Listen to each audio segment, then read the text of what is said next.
Homens quebrantados, homens que choram com os que choram e se alegram com os que se alegram. Cutuca alguém que está... Eu vou mandar você cutucar muito, está muito pertinho, né? Diga assim: não é pecado ser gente. Então, se tiver que chorar, chore. Se tiver que rir, ria. Se tiver que pular, pule. Se tiver que gritar, grite. Se tiver que levantar os braços, levante. Se tiver que celebrar, celebre. Não tenha medo de ser gente. Aleluia. Alguém me perguntou esses dias: pastor, o senhor não tem medo de ficar famoso? O senhor não tem medo de ficar muito conhecido? O senhor não tem medo de ter que andar com segurança, com isso, com aquilo? Eu disse: não, porque eu tenho uma causa para isso. Se você tem uma causa para o recurso, não tenha medo do dinheiro.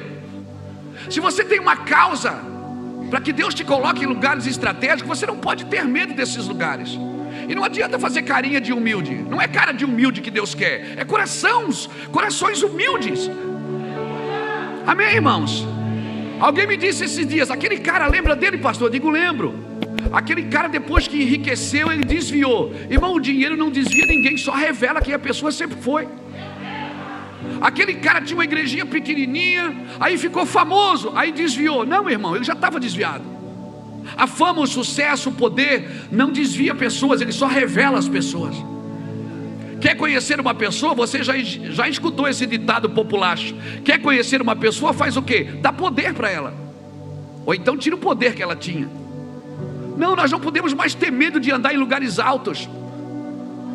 Nós não podemos mais ter medo, nós não podemos perder o nosso coração, irmãos.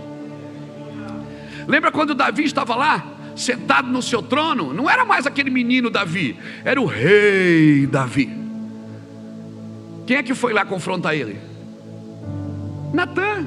Natã entrou e disse: Davi, tem um cara que tinha uma ovelhinha, e tinha um outro homem que tinha um monte de ovelhas. Você acredita que aquele cara que tinha só uma ovelhinha, pegaram a ovelha daquele cara, mataram a ovelha daquele cara? Davi ficou enfurecido. Davi se levantou e disse: tem que morrer esse cara.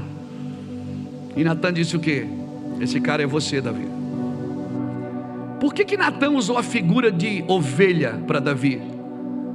Ele queria devolver Davi para o campo da ovelha, porque Davi agora era rei, mas tinha perdido o coração de pastor. Tem muita gente que tem a cabeça de rei, mas não tem mais o coração de pastor. Quando Natã entrou na sala e disse: tinha um homem que tinha só uma ovelhinha. Sabe o que ele está dizendo, Marcelo? Ele está dizendo o seguinte: você precisa voltar lá, Davi, porque quando você tinha o coração de pastor, você arrancava a ovelha da boca do leão e do urso. Agora que você tem a cabeça de rei, mas não tem mais o coração de pastor, você empurra a ovelha para morrer primeiro. Nós precisamos entender que Deus pode nos fazer crescer, e Deus espera que cresçamos. Deus espera que cresçamos. O convite das Escrituras é: crescei na graça e crescei no conhecimento. Você precisa crescer. Amém, irmãos? Nós somos chamados para crescer, porque não se dá herança para criança. Gálatas 4 diz que se o herdeiro for um menino, de nada ele difere de um escravo, ainda que ele seja senhor de tudo. Você pode ser herdeiro, mas se você for menino, você não pode assumir a sua herança. Você tem que ter maioridade. Por isso Deus quer que você cresça. Cutuca alguém que está do seu lado e diz: nós precisamos crescer. Nós precisamos crescer, nós precisamos ver o que Deus tem para cada um de nós. E eu quero declarar a Passo Fundo que Deus vai levantar homens e mulheres nessa cidade, que vão tocar as nações, que vão tocar o Rio Grande do Sul, com muita humildade, com muita graça de Deus, com muitas lágrimas nos olhos. Até porque para mim Deus só usa homem chorão. Homens quebrantados, homens que choram com os que choram e se alegram com os que se alegram. Cutuca alguém que está... Eu vou mandar você cutucar muito, está muito pertinho, né? Diga assim: não é pecado ser gente. Então, se tiver que chorar, chore. Se tiver que rir, ria. Se tiver que pular, pule. Se tiver que gritar, grite. Se tiver que levantar os braços, levante. Se tiver que celebrar, celebre. Não tenha medo de ser gente. Aleluia.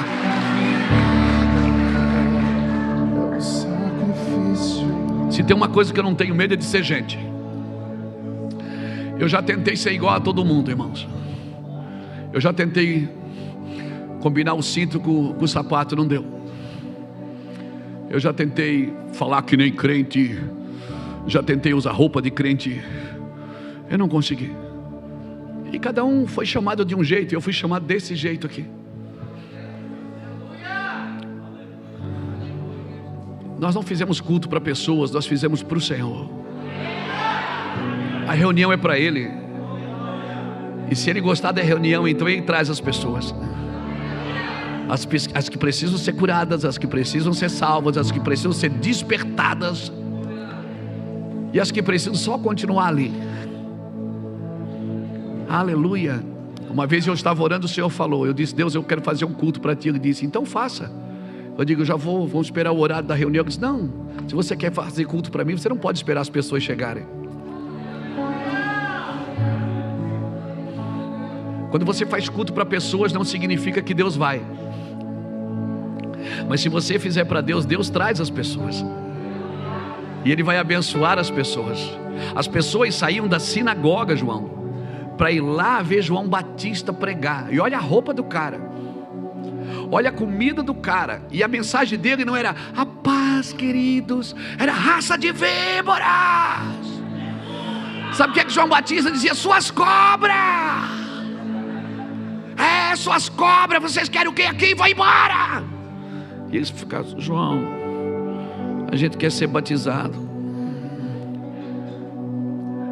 Aí o cobrador de imposto dizia: e eu que sou cobrador de imposto, o que é que eu faço? Ele disse: seja justo. E o rico falou: e eu que sou rico? Ele disse: divide. Agora quebrou. E o soldado disse: e eu que sou soldado? Ele disse: não abuse da justiça. Deus sempre traz você para uma vida prática. Não adianta você ser posicionamento correto e intencionalmente profano. Não adianta você ser posicionamento correto e intencionalmente profano. É a intenção do coração que manda, irmão. E Deus conhece o coração. E esse papo: eu conheço o coração do Zizinho. Ninguém conhece o coração do outro, só quem conhece é Deus. Nós achamos que conhecemos o coração por causa do comportamento, mas tem muita gente boa fazendo coisa errada, e tem muita gente má fazendo coisas certas. E porque fazem certo e errados, a gente julga pelo certo e pelo errado, e não pela bondade e pela maldade. O homem bom, ele tira do seu bom tesouro coisas boas. Aleluia. Você está aqui para cumprir um propósito, meu irmão, e você não vai ser feliz fazendo outra coisa, eu te garanto. Enquanto você não encontrar o seu lugar, você não vai ser feliz fazendo outra coisa. Os 2 dias mais importantes da sua vida é o dia que você nasce e o dia que você descobre para que você nasceu. Deus não improvisa. Deus não olhou para você e disse: você vai ser um jogador de futebol, se não der certo isso, eu faço aquilo. Não, Deus não improvisa. Deus não tem plano B para você, Ele só tem um plano A. E toda vez que eu saio do plano A, Ele cria um plano adicional para me trazer de volta para o plano original. Quem aqui tem o Waze no carro? Google Maps, quem tem? Aí você põe lá o endereço: quero chegar em Passo Fundo, estou em Itajaí, quero chegar em Passo Fundo. Mas entrei errado ali. O que é que acontece com o Waze? Ele faz o quê? Recalcula a rota. É isso que a presença de Deus faz com você. Toda vez que você entra na presença de Deus, ela recalcula a rota para trazer você de volta para o plano original. E a minha oração é que nessa noite Deus recalcule a rota para trazer você de volta. Aleluia! Porque você não precisa sair da igreja para estar desviado. Você só precisa sair da missão. E esse é o pior lugar para estar desviado, é dentro da igreja. Você está dentro da igreja, mas perdeu o senso de missão. Como é que eu sei que eu perdi? Você não está apaixonado por nada que Deus está fazendo. Você não tem mais lágrimas pelos outros. Você não tem mais desejo de salvar pessoas. Aleluia. Você não precisa sair da igreja para estar desviado. Se você sair da missão, você já desviou. Porque a missão te protege. A missão te protege. Todo mundo quis tirar Jesus da missão. Ele disse: não, eu vim para a cruz. Ele passou em Samaria. Samaria não quis receber porque havia uma intrépida resolução na sua face de quem estava indo para Jerusalém. Ele não mudou o seu foco por prazer, ele não mudou o seu foco por comida, ele não mudou o seu foco por dinheiro, ele não mudou o seu foco por ambição, ele não mudou o seu foco por fama, ele não mudou o seu foco por nada. Por que Jesus não casou? Porque ele não veio para casar, ele veio para morrer na cruz, e por isso ele cumpriu. E quando ele estava morrendo, ele pôde gritar: está consumado! Porque ele cumpriu o seu propósito. Você tem um propósito, você também tem um propósito. Todos nós aqui temos um propósito. Não significa que você vai estar com o microfone dentro de um templo. Eu tenho um filho que joga futebol, ele quer jogar futebol, ele quer brincar de bola. Deixa o menino rodar. E um monte de crente fica me ligando dizendo: não, ele tem que ser pastor. Eu digo: mas ele já é um pastor. Ele é um pastor num gramado. Ele vai representar Jesus naquele gramado. E o dia que ele cansar daquilo, Jesus vai olhar para ele e vai dizer: filho, vem agora seguir o caminho do teu pai. Vai se tornar um pregador. Por que nós achamos que as pessoas dizem: eu deixei tudo por Jesus? Você não tem que deixar tudo por Jesus, você tem que deixar o pecado. Não deixe tudo por Jesus. Vai jogar futebol, meu irmão. Vai lá para Joinville e arrebenta. Vai.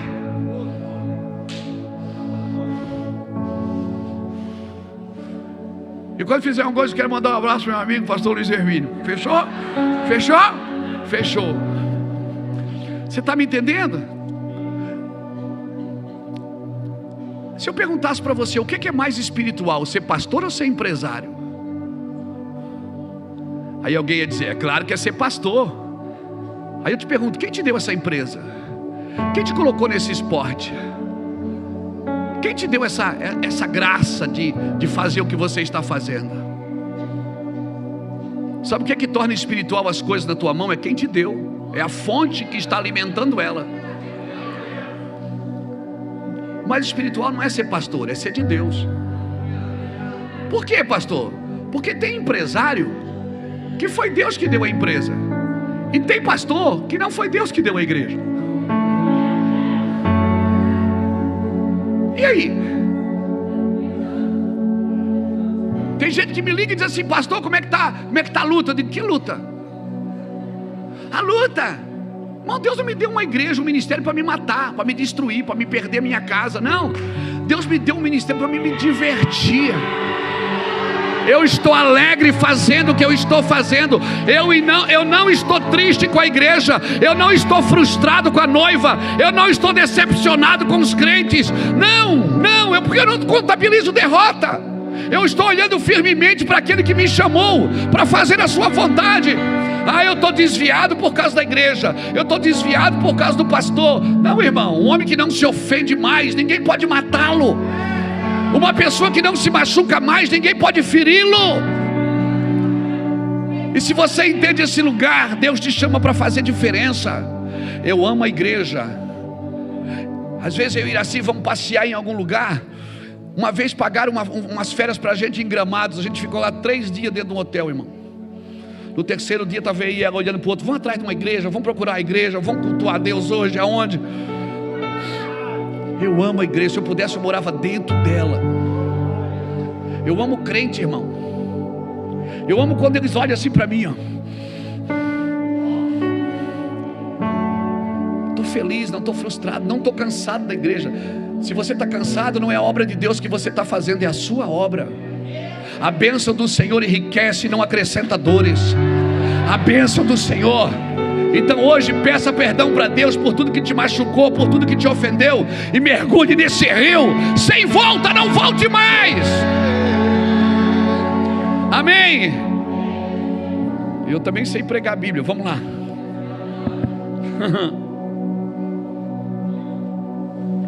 Abra comigo Mateus capítulo 5. Diga para alguém que está do seu lado: se você tem juízo, é melhor você sair agora.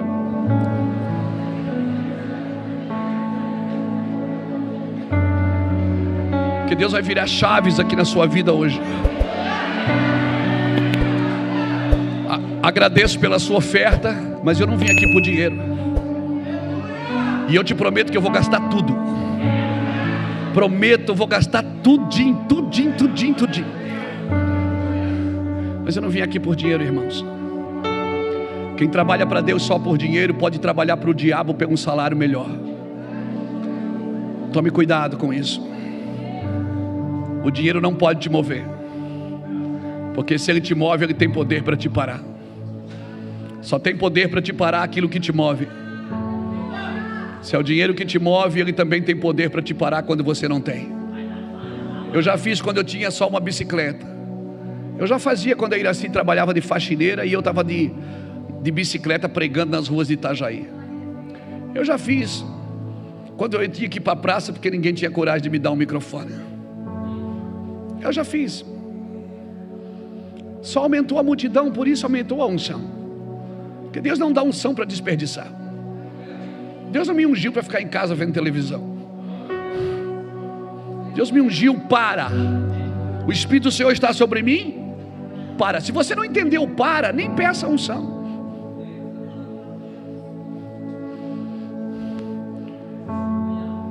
Deus te ungiu para acabar com a sua vida. Acabou com a sua vida, meu filho. Você não tem mais saída de emergência. Você não tem mais vida. Você está me entendendo? Você não tem mais vida. Acabou. Não adianta procurar saídas de emergência, porque não tem. E se você quiser desviar, você vai ser um pastor desviado, um apóstolo desviado, um crente desviado. Mas você nunca vai ser alguém normal. Se Deus te chamou, já era. Se Deus te selou, já era. Já era, meu filho. Mateus 5,17 diz assim: não penseis que vim revogar a lei ou os profetas, mas eu não vim para revogar, vim para cumprir. Porque em verdade eu vos digo, até que o céu e a terra passem, nenhum i ou um tio jamais passará da lei, até que tudo se cumpra. Vai se cumprir, meu irmão. Aquele, pois, que violar um destes mandamentos, posto que dos menores, e assim ensinar aos homens, será considerado mínimo no reino dos céus. Aquele, porém, que observar e ensinar, esse que será considerado grande no reino dos céus. Porque vos digo que se a vossa justiça não exceder em muito a dos escribas e fariseus, jamais entrareis no reino dos céus. Se a vossa justiça não for maior do que a dos escribas e dos fariseus, não tem reino para você. Você pode estar numa igreja, você pode estar membrando numa denominação, mas reino, irmão, reino é diferente. Até porque para ser salvo não te custa nada, mas para viver o reino vai te custar tudo. Ser salvo, nada que você possa fazer para ser salvo. Não tem nada que você possa fazer para ser salvo. Jesus já fez. Salvação não tem preço, não te custa nada. Mas reino vai custar tudo para você. Vai custar a sua vida, vai custar as suas decisões. E as suas decisões vão afetar para sempre o seu destino. Você não nasceu para fazer, você nasceu para cumprir. E quem nasceu para cumprir consegue chamar Judas de amigo. Quem nasceu para cumprir, consegue ir para a cruz. Não vai se esquivar na hora da crucificação. Irmãos, nós precisamos ter visão aberta para isso. Porque esses dias não dá mais para ser crente meia boca. Não dá. As exigências de Deus são para os íntimos. E quanto mais íntimo você for de Jesus, mais Deus vai exigir de você. Aí você vai dizer: mas por que aquele pode e eu não? Porque Deus não tem trato com crente meia boca. O trato de Deus é com o crente que quer. Eu quero. Eu estava pregando para um empresário uma vez, ele dizia assim: Hermínio, cara, eu não vou para a sua igreja porque vocês não podem fazer nada. Crente não faz nada. Eu disse: quem falou que crente não faz nada? Crente se diverte? Eu digo: demais. Ele disse: crente pode beber? Eu digo: tudo. Ele disse: pode beber? Eu disse: pode. Pode beber aqui desce redondo, aqui desce quadrado. Ele disse: mas fumar não pode. Eu disse: quem falou que não pode? Ele disse: pode? Eu digo: claro que pode. Pode fumar cachimbo, cigarro, maconha, crack, pode fumar o que você quiser. Eu disse: você é louco? Então a sua igreja é diferente. Eu digo: muito diferente. Ele me chamou no canto assim e disse: mas eu que sou casado, crente não pode pular cerca? Pode? Eu digo: pode pular cerca, o muro alambrado. Ele disse: se pode, por que vocês não fazem? Eu disse: porque nós não queremos.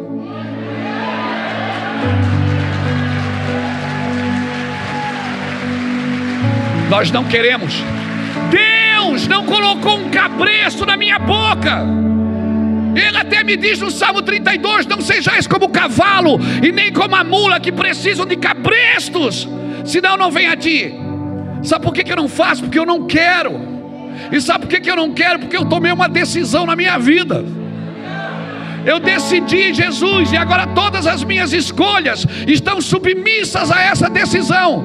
Então toda escolha que compromete o meu relacionamento com Ele, eu não quero. A minha carne quer, as minhas emoções querem, mas eu não sirvo a Deus com a minha carne nem com as minhas emoções. Eu sirvo a Deus com o meu espírito. E o espírito só se relaciona com Deus. É por isso que no inferno não tem adoração, porque a pessoa que vai no inferno, ela vai no espírito, e o espírito não reconhece outro Deus. O espírito só reconhece o Deus que soprou em você a vida. Por isso, pisa hoje nas suas emoções. Diga para elas: aquieta-te dentro de minha alma, porque tu ainda o louvarás. Você não serve a Deus com as emoções. Esses dias eu estava lá na igreja pulando. Alguém disse: pastor, o senhor pula, né? Eu digo: pulo, mas não é na carne. Eu digo: claro que é na carne. Tenta pular sem a carne para você ver se você consegue. Mas e Deus recebe? Eu digo: claro que eu digo para minha carne: carne, pula para o Senhor. Ela pula.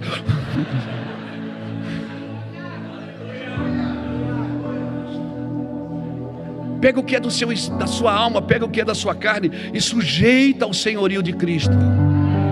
Porque Cristo não quer ser só teu Salvador, Ele quer ser teu Senhor. Ele é Salvador dos salvos, mas Ele é Senhor de senhores. Para Ele ser teu Senhor, você tem que ser Senhor de tudo. Nada pode te governar, só Ele. Para Ele ser teu Senhor, você tem que ser Senhor de tudo. Senhor sobre o pecado, Senhor sobre a ganância, Senhor sobre a imoralidade, Senhor sobre a idolatria, Senhor sobre os desejos da carne. Mas o Senhor tem? Quem não tem aqui? Não adianta se comportar como santarrão, não. Deus não procura perfeito, Deus procura os sinceros. Então fala para Deus: Deus, está difícil, não é fácil. Aquele cara que me fechou na rua, deu vontade de dar um murro nele. Jesus do céu. Fala a verdade. Não: oh Deus de misericórdia, não. Fala a verdade. Esse cara que ficou me zoando, fala a verdade. Sabe o que Deus vai usar? Não é os perfeitos, é os sinceros. Porque os perfeitos estão tentando explicar Deus para os outros. Quem pecou mais, Davi ou Saul? Davi pecou muito mais, irmão. Ele dormiu com a mulher do cara, mandou matar o cara e escondeu o corpo, para ninguém saber que era ele. E se comportou ainda como coitadinho que ajudou a viúva e trouxe ela para o casamento. Coitada, ficou sem marido. Aleluia.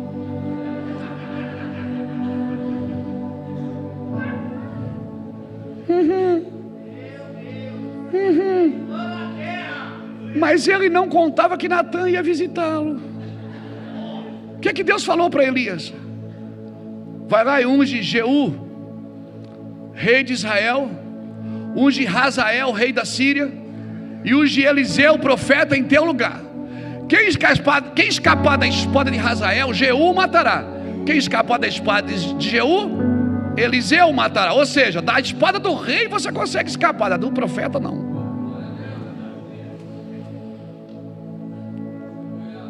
Quem pecou mais? Davi ou Saul? Saul pecou muito menos, irmão. Saul, ele fez uma coisa errada, que era para ter esperado o Senhor por 7 dias, e ele não esperou. Ele se ungiu a si mesmo, ele se santificou a si mesmo. E eu vou te falar, meu querido, se toda a santidade que você adquiriu é somente fruto do seu esforço, isso não é santidade, é orgulho religioso. Pastor, mas é uma luta contra o pecado, então significa que você é crente. Porque quem não está lutando contra o pecado não é crente. Quem está todo dia de manhã, pega um leão pela cola, pega um urso pelo pescoço, e está lutando, e vai dormir rasgado, esfarrapado, uma luta, parece que não vai conseguir. Você é crente. Seja bem-vindo à escola de profetas, você é crente. Esse é um sinal que você é crente, se você está lutando. Querido, você está aqui para cumprir. E se eu estou aqui para cumprir, quem eu tenho que consultar? Quando o Salmo 139, verso 16 diz que no seu livro ele escreveu sobre mim sem que nenhum dos meus dias existisse. Ou seja, Deus fez uma biografia minha e eu não tinha nem nascido ainda. No seu livro ele escreveu sobre mim sem que nenhum dos meus dias existisse. Então com quem eu tenho que estar? Eu tenho que estar com Ele. Para quê? Para descobrir o que Ele falou de mim naquele dia. Deus tem uma história para você, não é um improviso. Não é eu vou fazer isso, se não der certo eu faço aquilo, eu vou indo, deixa a vida me levar, a vida leva eu. Não, não, a vida não me leva, sou eu que levo ela. É eu que dou voz de comando para ela e diz: vida, você vai fazer isso, você vai viver assim, você vai se submeter a isso, você está debaixo da autoridade de Jesus Cristo. E isso é ser crente, é crer que Jesus fez, que está pronto. Mas isso não é calvinismo. Não, porque está pronto. Agora, se você vai viver isso, é você quem decide, porque Ele te deu o livre-arbítrio para escolher. O livre-arbítrio custou caro para o céu, porque Deus fez algo bom e colocou a chave na sua mão, e você decide. E se você quiser, você pode viver. Você não vai ser o que as pessoas dizem que você é, você não vai ser o que você pensa que você é, você vai ser o que Deus disse que você é. A palavra de Deus que Deus tem sobre você é o que define. Não cabia no meu entendimento que eu um dia podia ser um pregador, que eu um dia podia tocar uma nação, que eu podia viajar o mundo pregando o Evangelho. Jamais imaginei isso. Eu só queria ser alguém que amava Jesus. Eu só queria me libertar das drogas. Mas isso é um poço sem fundo. Você mergulha e ele vem atrás. Amém? Você mergulha e ele vem atrás. Vem cá, Cris. Quando Jesus chama você, Ele diz assim: vinde, você que está cansado e sobrecarregado, e eu vos aliviarei. Isso aqui não te custa nada, porque foi Ele que te trouxe. Quando Ele diz vinde a mim, sabe o que é vinde a mim? Vinde a mim é quando você deixa tudo para ir a Ele. Só que essa não é a palavra final. Depois Ele diz assim: vinde após mim, tome a sua cruz e siga-me. E aí isso vai te custar tudo. E a terceira fase já não é vinde a mim ou vinde após mim. A terceira fase é ir por todo mundo e pregar o Evangelho a toda criatura. Ei! Quando Ele te chama, você vai com Ele. Quando Ele te envia, Ele vai com você.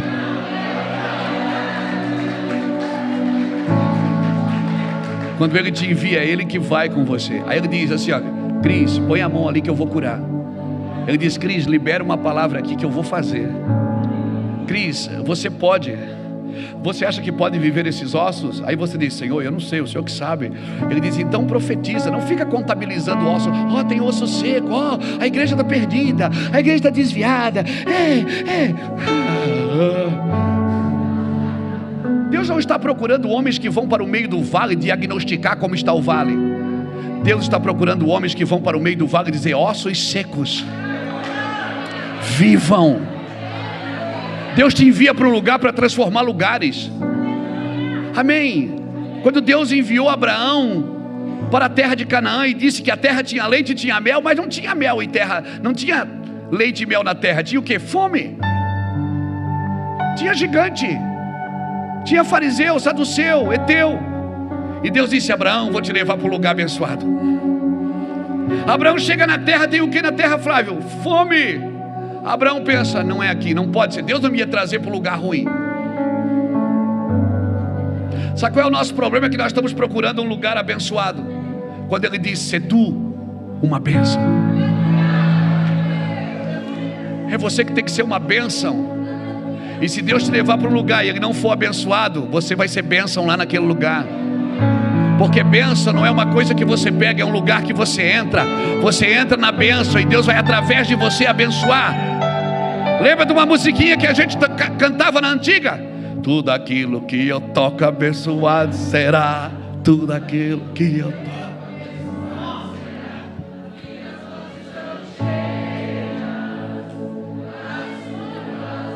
Mas hoje nós esquecemos disso. Nós vamos para a fila da bênção da igreja para receber a nossa vitória, para receber a nossa... Quem veio buscar a sua bênção é eu. Não. Sai da fila da bênção, entra na fila do propósito. Você tem um propósito. Deus te chamou para mudar a vida de pessoas. Você é um provedor, não é um desprovido. Você foi chamado para mudar a vida de pessoas. E se Deus te enviar para um lugar e tiver ruim naquele lugar, tenha certeza, é lá mesmo. Por quê, pastor? Porque aquele lugar não precisa de coisas, ele precisa de um profeta que mude a situação daquele lugar pela sua palavra. Olha, irmãos, eu já fui em mais de 50 países pregar o evangelho e eu nunca fui num lugar, pastor Beto, que Deus não estivesse lá. Eu já fui na Índia, eu já fui em lugares terríveis pregar o evangelho, onde a idolatria impera, mas Deus estava lá. Por quê? Porque eu estava lá. E Ele estava comigo. E eu tinha certeza que foi Ele que me levou lá. Então se prepare. Não procure um lugar geograficamente abençoado. Procure um lugar que Deus quer que você esteja. Porque Deus vai usar você para transformar vidas. Você está procurando eu estou procurando uma igreja abençoada. Eu me lembro uma vez que um irmão foi na nossa igreja, ele congregava com a gente. Aí ele entrou no meu escritório e disse: pastor, eu quero me desligar do ministério. Eu disse: por quê? Quero ir embora. Eu disse: por quê? Porque eu não concordo com um monte de coisa aqui. Eu disse: leva eu também não concordo. Ele disse: mas o senhor é o pastor. Eu disse: para você ver, você tem opção, eu não tenho. Você não pode me suportar, mas eu tenho que suportar um cara que nem você. Ele olhou para mim e disse: mas não é assim. Eu digo: é assim sim. Você está procurando um lugar porque você não suporta essa palavra, porque essa palavra confronta a sua mente e revela o seu coração. Não é um lugar que nós precisamos, irmãos. Eu nasci para cumprir. E a Bíblia diz que Jesus nasceu em Belém da Judeia para que se cumprisse o que fora dito. Então Jesus foi morar em Nazaré para que se cumprisse o que fora dito. Quando ficou maior, desceu para Cafarnaum, para Sidom, rente ao mar da Galileia, para que se cumprisse o que fora dito. Ninguém matou Jesus no dia errado. Tentaram coroar Jesus, ninguém coroou Jesus, que só quem pode coroar você é Deus. Jesus andou para cumprir as escrituras, e por isso ele pôde gritar: está consumado. Ele estava dizendo: eu cumpri o que eu vim fazer. Por isso não tem coisa mais frustrante para a vida de um homem, ele ter sucesso numa coisa que Deus não chamou ele para fazer. Talvez você vai chegar na eternidade e vai dizer assim: olha aqui, Deus, as 20 empresas que eu abri. Aí Deus vai dizer: não, mas espera aí, aqui no meu livro diz que eu não chamei você para abrir 20 empresas, eu chamei você para ser missionário no Iraque. Aí você vai dizer: não, Deus, mas eu abri para o Senhor. O Senhor disse: não, você abriu para você, porque eu tinha outra coisa para você. E talvez você diga: ó, Deus, está aqui a minha igreja, as 40, 100 almas que eu ganhei para o Senhor. O Senhor vai dizer: não, mas aqui no meu livro diz que eu chamei você para abrir 20 empresas. Não, mas eu fiz a tua obra. O Senhor vai dizer: não, você fez a sua obra, porque a minha era você ser um empresário milionário e investir milhões em nações. Mas por causa do seu orgulho, você quis ser um pastor, e às vezes só para competir com o seu pastor. Você pegou a ideia de Deus, irmãos. A ideia de Deus é que você nasceu para cumprir. Por isso aí você precisamos enxergar, meu irmão,